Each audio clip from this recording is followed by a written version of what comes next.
आज stock market क्यों गिरी है? फिर मैं एहसन साहब से ये प्राइमरी फिस्कल डेफिसिट पे इनकी तरफ भी आऊंगा, ये भी कुछ जवाब देना चाहेंगे। मार्केट क्यों गिरी है? 2 दिनों में 3 दिनों में मार्केट जो थी 35,000 पे नीचे चली गई, अब 33,000 पे आ गई। क्या हुआ मार्केट को? वो भी मैं एक्सप्लेन करता हूँ आपको। लेकिन ये जो मैं आपसे बात कर रहा था, और फिर उन्होंने कहा कि एक्सचेंज रेट मार्केट बेस्ड होगा। इन्होंने ये नहीं कहा है कि फ्री मार्केट जो है वो होगा। ये मैनेज फ्लोट सिस्टम जो है, फ्री फ्लोट एक डिस्कस होता था और एक ये है कि हमारे यहाँ मैनेज फ्लोट चलता है। तो मुझे नहीं लग रहा है कि उन्होंने कोई रिस्ट्रिक्शन डाली है, मैनेज फ्लोट पे डाली है। हाँ, इन्होंने ये कहा है कि आप इन्फ्लेशन को जो है वो मॉनिटर करेंगे और इन्फ्लेशन को कर्व करने के लिए इकदाम करेंगे, तो उससे डेफिनेटली ये इंप्रेशन आता है कि अभी इंटरेस्ट रेट जो है वो और पॉलिसी रेट और ऊपर जाएगा सर, वो 2 परसेंटेज पॉइंट ये उसी की तरफ और बढ़ता हुआ जो है वो नज़र आता है। लेकिन जो लोग पहले खौफनाक बातें होती थी 14-15% की, मुझे वो नहीं लगता। मुझे लगता है कि शायद 12% पीक 12% पे, और उसके बाद सही कह रहे हैं 12 पे जाएगा।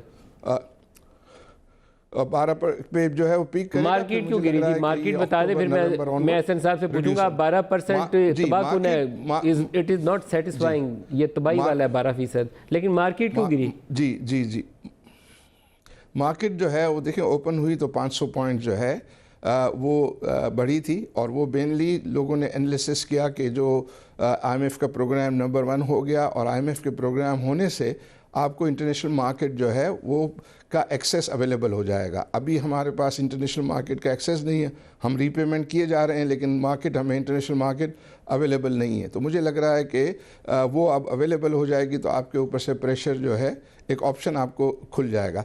तो फिर उसके बाद ये हुआ है कि अभी चूँकि इंटरेस्ट रेट के इंक्रीज़ की जो है वो एक्सपेक्टेशन है मार्केट में, और अगर इंटरेस्ट रेट की एक्सपेक्टेशन है तो फिर सारे म्यूचुअल फंड्स हैं वो ह्यूज सेलर्स थे मार्केट में। वो जो है सेल ऑन स्ट्रेंथ जो है कि पॉलिसी उनकी चल रही है, क्योंकि उनके जितने भी इन्वेस्टर्स हैं वो इक्विटी इन्वेस्टमेंट से निकल के फिक्स इनकम सिक्योरिटीज़ इन्वेस्टमेंट में जा रहे हैं। तो वो सारे के सारे इक्विटी को डिसइन्वेस्ट कर रहे हैं और PIBs में चले जो है फिक्स इनकम PIBs में चले, PIBs मनी मार्केट ये चलेंगे। वो इन्वेस्टमेंट बॉन्ड्स अभी उसमें market it's a negative trend in the market, real negative trend in the market, क्योंकि PIBs सिक्योर्ड इन्वेस्टमेंट है जो गवर्नमेंट ऑफ पाकिस्तान आपको गारंटी कर रही है। आप उसके अंदर चल गए, आप इक्विटीज से निकलते जा रहे हैं।